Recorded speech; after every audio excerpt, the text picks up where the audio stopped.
Hey everyone, it's Mel and welcome back to my channel. And in today's video, I'll be talking about what I wish I knew before going to college, my undergrad semesters, being a transfer student, all those things that I wish I would have known before starting undergrad.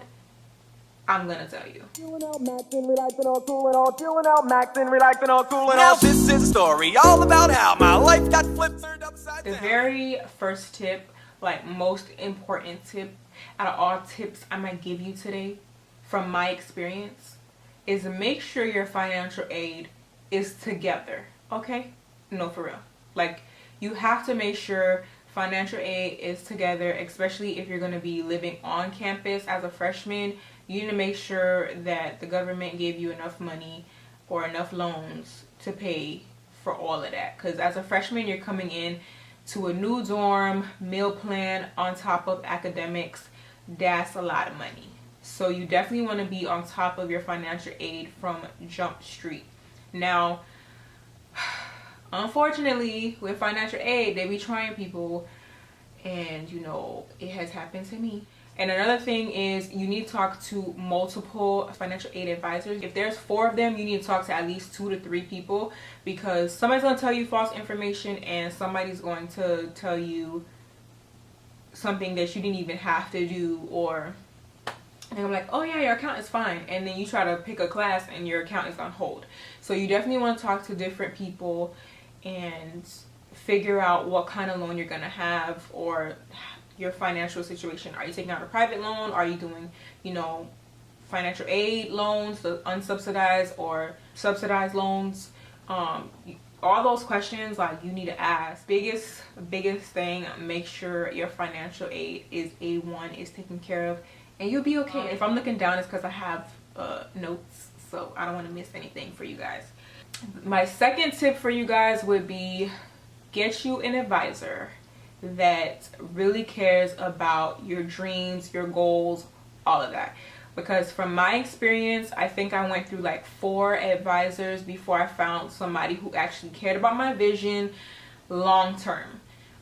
With different advisors that I did see, I studied biology when I was in undergrad, and the advisors that I did see at the time, one, he was trying to make me change my major to neuroscience. Nothing against neuroscience, but I didn't feel the need to change my major, and he was not giving me a real reason why I should change my major to neuroscience. Like, I don't know. Instead of helping me with whatever questions I had at the time, he just tried to make me change my major, and I was not about to do that because I would have been on campus for forever, okay? Another advisor that I had, she was just really rude, and it was like, why are you in my office type vibe.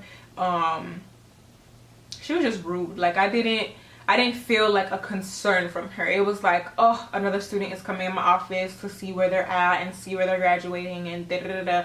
Like, she was just rude, and I was not there for it. I'm like, okay, she does not care about me. Let me try somebody else. And that's how I kind of found my advisor. I still call her my advisor because I still communicate with her, even though I'm not supposed to. I still communicate with her because, like, she still actually cares about the journey that I'm taking, you know, to my goals and my dreams. That's the advisor that you need. Someone who's going to tell you, okay, you need to take 4 classes in the spring and 5 classes in the fall for you to graduate. Like, I legit graduated and I took 5 or 6 classes before I graduated. Don't try that. Like, that's suicide. But that's what I needed to graduate, and I did it, and I walked across that stage, and it was all because of her, because she guided me in the right direction. So tip number 3 would be, get to know your professors, especially if you're like in a huge university with a classroom full of like 300 students. You need to get to know your professor, because when it comes time for grades and you know you have a 79.1 and you're trying to get that 80 because you never walked into office hours, because you never emailed this professor, you're only a number to that professor, so they're not going to try to boost up that grade from a C to a B. So honestly, get to know your professors. First day of class, if you want to go introduce yourself, you can do that. If you want to go to office hours and, you know, ask, how can I pass your class, or what study tips do you have for me to pass your class, to learn that professor's study habits so you are not like going crazy when final time come. Also, another tip for getting to know your professors, if you're trying to go to grad school or if you're trying to get an internship, you really want to build these relationships with these professors so that way you have a recommendation letter, you have a reference. You definitely want to get to know these professors, especially if they're kind of in the realm of what you're trying to do with your career, even if it's not being a teacher, but they still went that route. You still want to, you know, get to know them and build a relationship with them on a professional level so that it can help you in the long run. Tip number 4 would be join organizations and clubs on campus.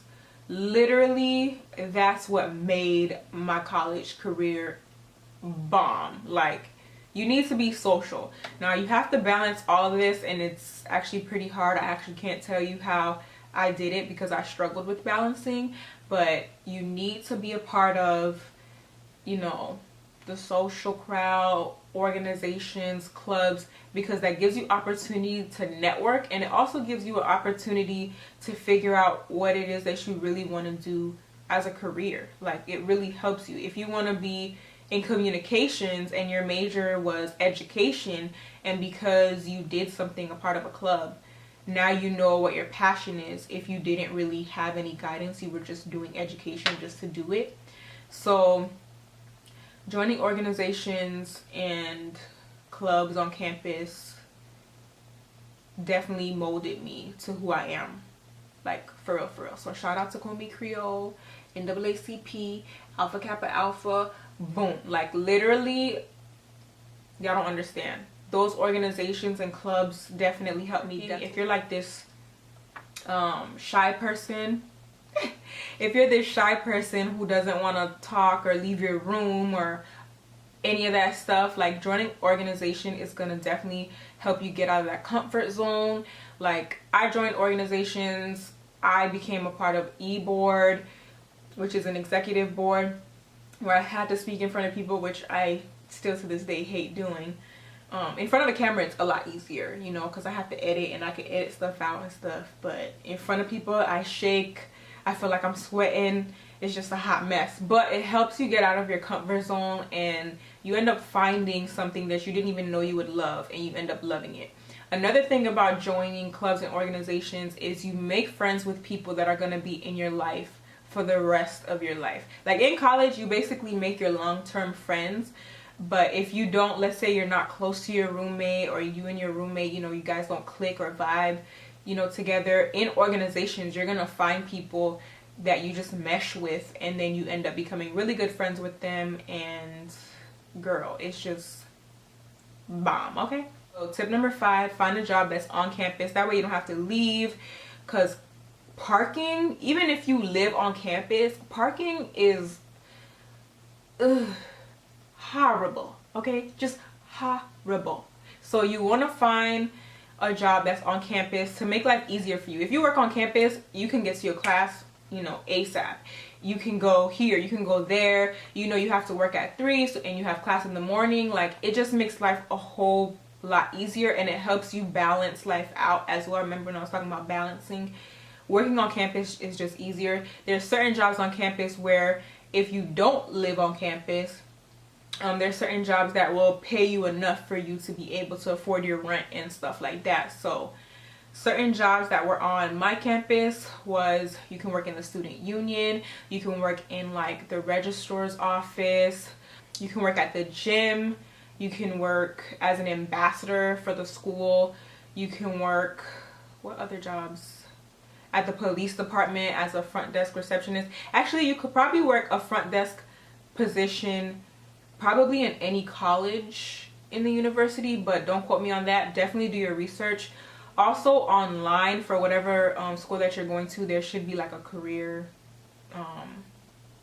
place for the university that you can look for campus jobs. So definitely get into that. One of the smartest jobs on campus that I found, I wish I had the opportunity to do, but I was a transfer student, is being a residential assistant, which is an RA, which is basically you get a floor in the dorm and that's your floor. You're in charge of it. You're in charge of all the, you know, everybody coming in, if they're coming in late, if they forgot their key, if they locked themselves out of the room. Like, being a residential assistant kind of helps you as well with recommendation letters.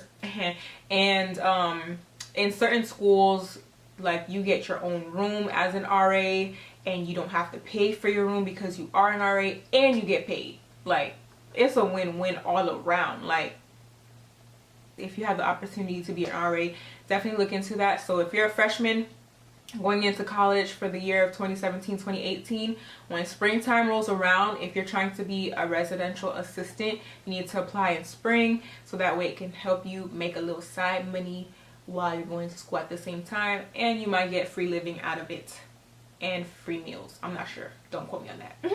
But you never know. Also, if you are a study bug like I was, try to look into finding a job at the library. That can help you out as well. My very last tip is use your resources. There are so many resources on campus. Use all of them. You pay for them. Like, you pay for everything. You pay the gym, you pay the auditorium, you pay for everything. So make sure you take advantage of all the resources at your campus. So when I say that, coming in as a freshman, you always hear, oh, the freshman 15. Go to the gym. It's free for you. You have your little card or your ID. Head over to the gym, get a workout in. You know, it can relieve some stress. Take advantage of the gym. Free concerts will come, or you'll probably pay like $5 for like people who are actually up and coming, who are going to be huge, and you can be like, yeah, I got to see them perform on campus. I think we have Kendrick Lamar come to our campus. So yes, anything free on campus. If that's free food, free shirts, free anything, you paid for it low-key, so go get it. Okay, go get your free stuff. One of the most important things that people in college need to take advantage of is the clinic, or like the health center on campus. Y'all, go get you some condoms, go get you some stress balls, go get you whatever it is that you need in the health clinic, wherever, whatever it's called on your campus. Go, like, just go. I'm sorry, mom, that I'm talking about sex, but sex happens on campus. So keep yourself safe, wrap it up, use your resources on campus, all of that, okay? All of that. Take advantage of the library. If you have to, make reservations for a study hall with your friends. Take advantage of campus police if, you know, anything happens. What else? I'm pretty sure there's certain things that I didn't mention to take advantage of, but just take advantage of everything that you have on campus. I just want to say congratulations to all the incoming freshmen that made it to college. Honestly, this is probably going to be the best time of your life, so enjoy it. Try to find balance, try to find peace, because it's going to be stressful. And yeah, that's pretty much it. Good luck on your future endeavors, and if you want to see more videos like this one, informative videos about certain things that I've gone through or that I've experienced or that I can, you know, spread some wisdom on, go ahead and like this video. Don't forget to comment and subscribe to my channel, and until next time, peace.